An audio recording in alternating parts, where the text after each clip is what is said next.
নমস্কার সবাইকে। আজকে কার্তিক মাসের ২৭ তারিখ। মূলত আজকে আমাদের ফুলের জমিতে আসলাম। আগের দিন মূলত এই সাইডটা পাশনি দিয়েছিলাম। গুড়ি গুড়ি যে ঘাসগুলো বেরিয়েছিল মূলত সেগুলো দমন করার জন্য, আর জল ঢুকিয়ে কিন্তু এবার সার দেবো। শীতের গাছ যতই সার দিয়ে ট্রিটমেন্ট করি না কেন, গাছ কিন্তু ধীরে ধীরে বড় হয়, বেশি একটা তাড়াতাড়ি বড় হয় না। দেখতে পাচ্ছ এই সাইডগুলো কিন্তু সব পাশনি টানা হয়েছে। আর একটা জিনিস খেয়াল করে, মানে দেখলেই বুঝতে পারবে, এই দেখো এই সাইডটা পাশনি দেওয়া আছে আর এই সাইডটা পাশনি দেওয়া হয়নি। মূলত এই টাইপের গুড়ি গুড়ি ঘাস যেগুলো দেখা যাচ্ছে এগুলো মূলত দমন করার জন্য। আর কালকে মূলত এই পাশটা, মানে এই মিডিল থেকে তো নালি আছে, আচ্ছা ওই মাথা দিয়ে নালি আছে, এই পাশটা কমপ্লিট করেছি কালকে। আজকে মূলত এই পাশটা কমপ্লিট করবো। মোটামুটি দূর করেছি, ওখান থেকে দূর করেছি, দেখতে পাচ্ছি পাশনি দেওয়া। এরপর থেকে কিন্তু করা নেই। তো মূলত এখন পাশনি দিচ্ছি আমি, আর আজকের মধ্যে কিন্তু কমপ্লিট করব।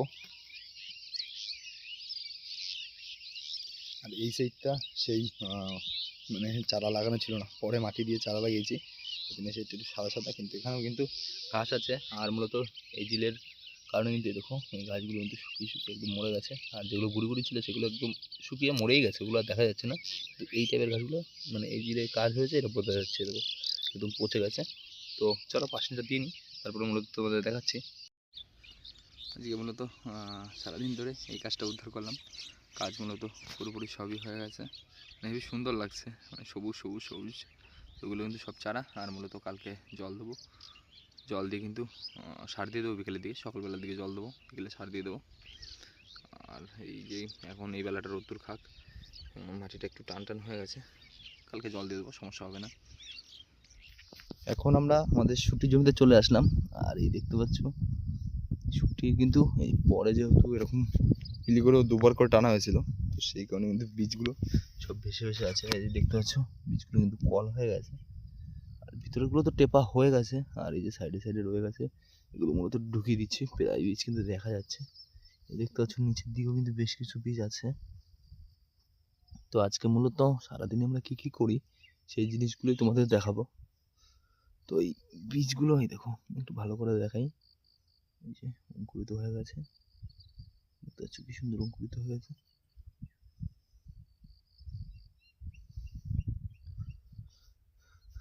আর বেশ বীজ, মানে এই নাইলের দিকে মাটি ওঠানো হয়েছে, আর প্রায় জায়গার বীজ বেরিয়ে বেরিয়ে গেছে। দেখো এটা মাটির তলায় ছিল, যেগুলো মূলত মানে কল বেরিয়েছে সেগুলো মূলত মাটির তলায় ছিল। এই দেখতে পাচ্ছ এই একটা, এইগুলো এরকম ভাবে সবগুলো ঢেকে দিই,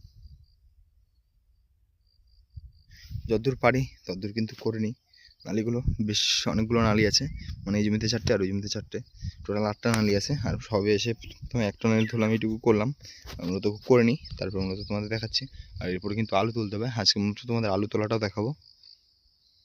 এখন ছুটি টিপতে টিপতে চঞ্চলদা চলে আসলো কাজের ফাঁকে, একটু হলুদ তুলো চঞ্চলদা। তো তোমাদের সেরকম হলুদ তোলা দেখানো হয়নি, মূলত বলাই হয়েছে। তো হলুদ কিন্তু সেরকমভাবে কোনো রকম যত্ন করিনি, যেহেতু এই জায়গাটা ছাওয়া পড়ে, সেই কারণে কিন্তু হলুদের বীজ কোনো রকম লাগিয়েছিলাম, পরে আর কিন্তু মাটি দিইনি, যা মাটি দিয়েছিলাম একবারই। তো মূলত চঞ্চলদা এখন হলুদ তুলছে, আর সেটাই তোমাদের দেখাই। দেখুন এক একটা গাছের গোড়ায় 800-900 গ্রাম করে হলুদ হয়েছে। 800-900 গ্রাম হবে না, এটা 700 গ্রাম তো হবেই মিনিমাম, 500-700 মানে গ্রাম। কিছু কিছু গাছে কিন্তু ভালো পরিমাণ হলুদ হয়েছে, আবার কিছু কিছু গাছে একই মানে একদমই কম। মূলত এগুলো দেশি হলুদ, এগুলো একটু সাইজ ছোটই হয়, এই দেখতে পাচ্ছ। আর এইদিকে তুলছে কিন্তু চঞ্চল, দেখুন পরপর সারিভাবে রয়েছে। আর এইটুকু জায়গা তুলেছিল, ওই পাশে একটু কিন্তু তোলা হয়েছে, আর এইটুকু বাকি আছে। আর এই জলের কারণে কিন্তু পচা পচা পচা লেগেছে, ওই দেখতে পাচ্ছ। নাহলে কিন্তু এটাও ভালো হলুদ হতো নাকি। দুটো পচা লেগেছে তো অতিরিক্ত জলের কারণে। আর এই বছর কিন্তু অতিরিক্ত বৃষ্টি, মূলত সেটা সবাই জানো কম বেশি। এই জানিস তো আমি একটা জিনিস দেখলাম, দেশি হলুদ পচে কম, এই হাইব্রিডটা পচে বেশি। আর এই জায়গাতে জল বেরোনোর তো কোনো রাস্তা ছিল না।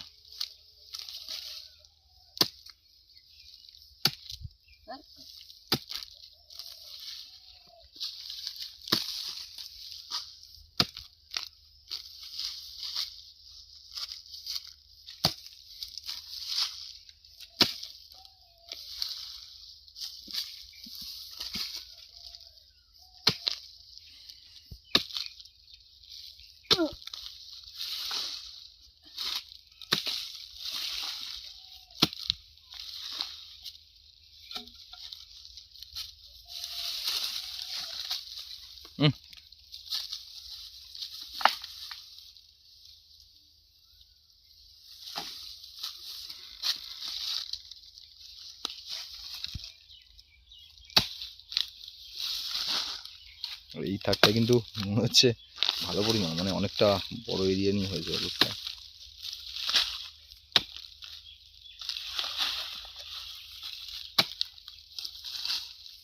ওটি হলুদগুলো চঞ্চলদা তুলেছে, আর এদিকে এদিকে বাচ্চা হলুদগুলো, আর এদিকটা তুলেছিল মোটামুটি এক ব্যাগ হয়েছে। এই দেখতে পাচ্ছ হলুদ, এগুলো দেশি হলুদ, সেই কারণে কিন্তু একটু তোমরা হয়তো ভাবতে পারো যে এত ছোটো ছোটো কেন, এগুলো মূলত দেশি হলুদ। আর এই সাইডে বাচ্চা এখনো কমপ্লিট হচ্ছে, এই যে এই সাইডে তোলা হচ্ছে দাদা, ওই ওই ঝাঁকটা বাচ্চা একটু ভালো করে। এই যে এখন মোটামুটি ওই ডোগার কিছুটা মাটি ছাড়িয়ে নিয়ে যাচ্ছে, বাড়ি গিয়ে কিন্তু পরিষ্কার করতে হবে, তারপর কিন্তু ধুয়ে ফুয়ে তারপর মার্কেট নিয়ে যেতে হবে। বাজার মূল্যটা বলে দিই। আর এখন মূলত বাজার বেশ কয়েকদিন আগে 30 টাকা ছিল, এখন 30-35 টাকা ছিল, এখন মূলত একটু মনে হয় কমেছে। আবার কিন্তু জানুয়ারি ফেব্রুয়ারি মাসের দিকে কিন্তু দামটা একটু বেশি থাকে, কারণ সরস্বতী পূজা থাকে, সেই সময় একটু দাম বেশি থাকে।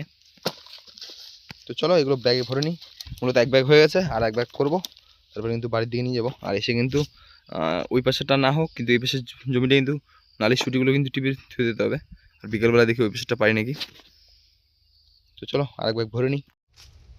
এখন প্রায় 1টা বাজে, আর এই যে 2 ব্যাগ হলুদ দেখতে পাচ্ছ, এই যে হলুদ, আর এই এক ব্যাগ কিন্তু আলুর বাজারটা এখন ভালো আছে, মানে লাল সাদা 2 রকমই আলু আছে দেখতে পাচ্ছ, এটা সাদা আর এটা কিন্তু লাল, 2 রকম আলু আছে। আলুর বাজারটা মোটামুটি 30 টাকা 32 টাকা আছে, হলুদটাও 30 টাকা 25-30 টাকা আছে। তো চলো এখন বাড়ির দিকে যাবো।